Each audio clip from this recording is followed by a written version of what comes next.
اور یہ اسٹریٹجی کس طرح سے ہوگی. مجھے جہاں تک لگتا ہے کہ پہلے استعفے دیے نیشنل اسمبلی سے. اگر الیکشن کمیشن یہ کہہ دیتا ہے کہ ہاں 15 20 30 یا 1 مہینے کے بعد 1.5 ماہ میں اگر عید کے فوراً بعد الیکشن ہوں گے تو اس کے بعد اگلا آپ کے پی کے اسمبلی کے الیکشن اگر اسمبلی توڑ دیتے ہیں یا وہاں سے استعفے دے دیتے ہیں تو پھر آپ کا وہاں پر الیکشن کروائے گا الیکشن کمیشن, وہاں مصروف ہوگا, وہاں بائی الیکشن ہو جائیں گے. پنجاب اسمبلی سے اگر استعفے دے دیتے ہیں تو پھر وہ پروسیس سوری تو یہ جو پورا پروسیس ہے الیکشن تو پھر چلتا رہے گا. الیکشن کمیشن بزی رہے گا, حکومت کے جتنے بھی ادارے ہیں وہ تمام کے تمام الیکشن کے چکر میں پڑے رہیں گے. تو پاسبل نہیں ہے, یہ کیسے پاسبل ہے, کیسے ممکن ہے کہ آپ الیکشن کروا دیں, بائی الیکشن میں چلے جائیں. تو یہ جو نئی حکومت آ رہی ہے نا اس کے لیے سب سے بڑا چیلنج یہ آ گیا. اور اب یہ مجھے لگتا ہے کہ ریکویسٹ کریں گے وہاں پر, جس طرح سے کل ریکویسٹ کی جا رہی تھی کہ کسی طرح سے مان جائے اور ووٹنگ کا عمل شروع ہو جائے. مجھے لگتا ہے کہ آج کے اجلاس میں شاید حکومت یہ کچھ کمیٹی بنائے جو اپوزیشن کے پاس جائے. ماضی میں اگر آپ کو یاد ہو کہ جب اپوزیشن استعفے دینے جا رہی تھی تو حکومت کی طرف سے ایک کمیٹی بنائی گئی تھی کچھ رکن اسمبلی کی, وہ جاتے تھے اپوزیشن کے لوگوں کے پاس, انہیں کہتے تھے کہ آپ استعفے نہ دیں, ابھی رک جائیں, ابھی دیکھیں, اگر آپ نے عدالتوں میں جانا ہے تو عدالتوں میں جائیں. تو یہ بات آپ یاد رکھیے گا کہ اب سے کچھ دیر کے بعد جب یہ بات ہوگی تو حکومت کی جانب سے ایک کمیٹی بنائی جائے گی کچھ پارلیمنٹیرینز کی, جو کہ موجودہ جو اپوزیشن وجود میں آئی ہے ان کو منانے کی کوشش کی جائے کہ پلیز آپ استعفے مت دیں, اس پروسیس کو چلنے دیں.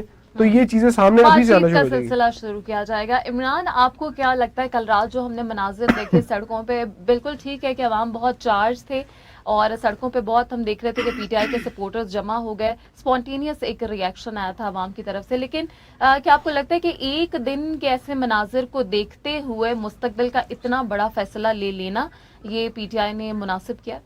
دیکھیں, مناسب فیصلہ نہ تو یہ عمران خان نے خود کیا ہے, گو کہ وہ بحیثیت پارٹی چیئرمین یہ فیصلہ کر سکتے تھے کہ تمام لوگ استعفیٰ دیں. اس سے پہلے جو اجلاس ہوا تھا پارلیمانی کمیٹی کا, اس میں تمام اراکین نے عمران خان کو کہا تھا کہ آپ جو فیصلہ کریں گے ہمیں وہ منظور ہوگا.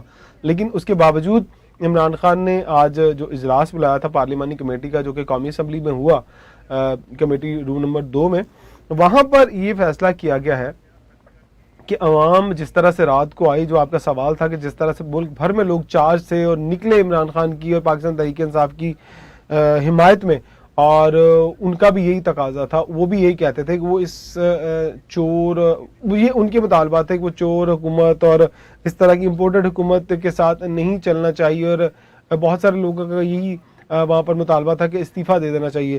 لیکن آج پارلیمانی کمیٹی نے جو ایک دم سے یہ فیصلہ کیا, رات تک تو کچھ راحت تھی لوگوں کو, جو موجودہ نئی حکومت بننے جا رہی ہے ان کو بھی راحت تھی کہ نہیں وہ سیٹ اپ جو ہے وہ اسی طرح سے چلتا رہے گا. لیکن اب اگر یہ عوام میں جاتے ہیں, اور عوام میں جا کر, جبکہ آپ کو پتہ ہے کہ بدھ والے دن پشاور میں ایک بہت بڑا جلسہ ہے, تو ہر ہفتے اور اتوار کو ایک مے بی کہ سنڈے کا دن ایسا ہو جس میں ایک بہت بڑا جلسہ ہو, یا ہفتے میں 2 دن ایسے ہو جس میں جلسے کیے جائے, جس میں لوگوں کو پھر سے اکٹھا کیا جائے, چارج کیا جائے, اور لوگوں کے آگے یہ نیریٹو رکھا جائے جو ان کا ہے کہ جس طرح سے امپورٹڈ حکومت آئی اور جس طرح سے امریکہ نے مداخلت کی. فاروق حبیب صاحب نے بھی ٹویٹ کیا ہے کہ ہم استعفے دے کے عوام میں جا رہے ہیں. عمران خان بدھ کو پشاور سے عوامی رابطہ تحریک کا آغاز کر دیں گے. چوروں کی حکومت مسلط کی جا رہی ہے, ہم استعفے دے کر عوام میں جا رہے ہیں. یہ فاروق حبیب صاحب کی جانب سے بھی ایک ٹویٹ کیا گیا. تو اس کا مطلب ہے کہ بالکل یہ ڈیسائیڈ کر لیا گیا ہے کہ اب ہم اپنا مقدمہ جو ہے وہ سڑکوں پہ ہی لڑیں گے. بالکل, اگر آپ کل کی بھی کچھ دیر پہلے ہم بات کر رہے تھے کہ فواد چودھری اور فاروق حبیب دونوں ہی کھڑے تھے کل جب انہوں نے میڈیا سے گفتگو کی, تو وہاں پر انہوں نے یہ بات کی تھی کہ وہ استعفے دینے کے لیے جا رہے ہیں. سو یہ اس بات کی تائید آج ہو گئی ہے. اگر آپ شیخ رشید کی بات کریں تو شیخ رشید بھی یہی کہتے ہوئے دکھائی دیے, کل بھی اور پرسوں بھی, اور آج صبح بھی انہوں نے ٹویٹ کیا کہ وہ اسمبلیوں سے انہیں استعفے دے دینے چاہیے. اور ابھی کچھ دیر پہلے جن کا ٹویٹ آیا اس میں انہوں نے کہا کہ عمران خان نے میری تیسری مرتبہ میری بات کی تائید کی ہے, میں نے تیسری مرتبہ جو بات کہی اور انہوں نے منون اس کو تسلیم کیا, اور اسی طرح سے انہوں نے اس بات کی تائید کرتے ہوئے آج اسمبلیوں سے استعفے دینے کا فیصلہ کیا ہے.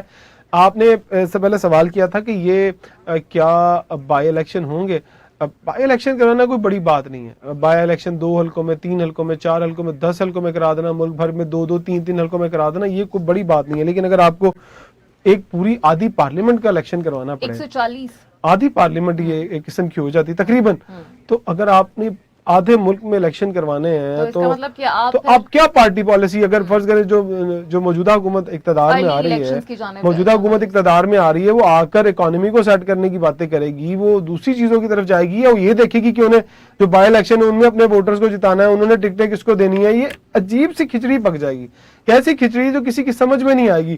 یہ اتنا آسان نہیں ہے اچھا بائی الیکشن. عمران، جس طرح سے ایک بیانیہ سیٹ کیا جا رہا ہے پاکستان تحریک انصاف کی جانب سے کہ ایک فورن انٹرونشن ہوئی ہے، پورا پلان کیا گیا ہے گورنمنٹ کو گھر بھیجنے کے لیے، اور یہ بھی کہا گیا کہ اگر عمران خان صاحب چلے جائیں گے تو اکانومی بھی درست سمت میں چلی جائے گی اور معاملات بہتر ہو جائیں گے. تو آپ نہیں سمجھتے کہ اگر ان کا یہ بالکل، اگر وہ درست کہہ رہے ہیں، ان کا بیانیہ درست ہے، تو پھر پہلے سے یہ ڈیسائیڈ ہوا ہوگا کہ اگر یہ لوگ استعفے دے دیتے ہیں تو پھر ہمارے پاس یہ آپشنز موجود ہیں؟ دیکھیں اگر استعفوں کی اگر بات کریں تو استعفے تو ان کا فیصلہ ہو گیا ہے، اس میں آپشن والی تو بات بچی کوئی نہیں ہے. اب آپشن جو ہے وہ حکومت کو سوچنا ہے کہ یہی سوال تھا میرا عمران. یہ سوال تھا کہ جس طرح سے عمران خان صاحب ایک بیانیہ سیٹ کر رہے ہیں کہ فورن انٹرونشن ہوئی ہے اور زبردستی اس حکومت کو نکالا گیا، تو اگر ان کا بیانیہ بالکل درست ہے تو کیا جہاں پہ پلاننگ اور پلاٹنگ ہوئی ہے وہاں پر یہ پہلے سے ڈیسائیڈ نہیں ہوا ہوگا کہ اگر یہ آپشن سامنے آ جاتا ہے تو پھر ہمارے پاس کیا کیا آپشنز ہوتے؟ دیکھیں آپ نے پہلے بھی یہ سوال کیا تھا کہ بائی الیکشنز ہی ان کے ذہن میں ہوگا، اور وہ پہلے کہہ چکے ہیں، ان کے ترجمان بھی جو ہے مریم اورنگزیب یہ کہہ چکی ہیں کہ اگر استعفے دیں گی پارٹی، اگر استعفے دیتی ہے پاکستان تحریک انصاف کی پارٹی تو وہ بائی الیکشن کروا دیں گے. تو بائی الیکشن سے کس طرح روکا ہے؟ وہ آج اناؤنس کر دیں. آج اگر وہ اناؤنس کر دیتے ہیں کہ بائی الیکشن جو ہے وہ ہونے ہیں اور الیکشن کمیشن یہ کہہ دیتا ہے کہ ہاں ہم بائی الیکشن کروا دیں گے، تو پھر وہاں پر الیکشن کمیشن کا کردار ایک اور. دیکھیں رات اگر میں نے جو صحافیوں کی بات سنی، عمران خان صاحب نے ان سے پوچھا کہ کوئی رہ گیا ہے جو میرے خلاف کھڑا ہونے والا ہے یا میرے خلاف جس نے سامنے آنا ہے؟ ہاں ایک رہ گیا تھا، وہ تھا الیکشن کمیشن. اب ایک بندہ اور سامنے آئے گا. اگر آج الیکشن کمیشن یہ کہہ دیتا ہے کہ استعفوں کے بعد ہم الیکشن کے لیے تیار ہیں اور بائی الیکشن کروا سکتے ہیں، تو پھر اس کا مطلب ہے کہ یہ ادارہ بھی اب بائسڈ ہو گیا ہے. مگر وہ تو عدالت عظمیٰ میں کہہ چکے ہیں کہ ہم ابھی 7 مہینے تک ہم تیار نہیں کہہ چکے ہیں نا عدالت عظمیٰ میں. اگر وہ آج کل یہ کہہ دیں کہ ہاں ہم بائی الیکشن کروانے کے لیے تیار ہیں، تو پھر ان کا کردار کتنا مشکوک ہوگا یہ آپ زیادہ بہتر سمجھتی ہیں ٹھیک ہے کہ ادارے کتنے زیادہ اپنے آپ کو ان ساری چیزوں کے اندر جو ہے وہ انوالو کر رہے ہیں. بہت شکریہ عمران سہیل، آپ ہمیں اس خبر پہ اپنا تجزیہ دے رہے تھے. اپنے ناظرین کو ایک مرتبہ پھر سے بتا دیں کہ پی ٹی آئی کے پارٹی اجلاس میں مستعفی ہونے کا فیصلہ کر لیا گیا ہے. پی ٹی آئی کے تمام ارکان قومی اسمبلی مستعفی ہو گئے ہیں. عمران خان نے کہا کہ میں ان چوروں کے ساتھ اسمبلی میں نہیں بیٹھوں گا. انہوں نے یہ بھی کہا کہ اگر مجھے اکیلے استعفیٰ دینا پڑا تو بھی میں دینے کے لیے تیار ہوں. مراد سعید قومی اسمبلی کی نشست سے مستعفی ہو گئے ہیں. مراد سعید نے اپنا استعفیٰ اسپیکر قومی اسمبلی کو بھجوا دیا ہے. یہ تھی اب تک کی تازہ ترین. مزید اپڈیٹس کے لیے وزٹ کیجیے ہماری ویب سائٹ metroTime.tv اور دیکھتے رہیے میٹرو ٹائم.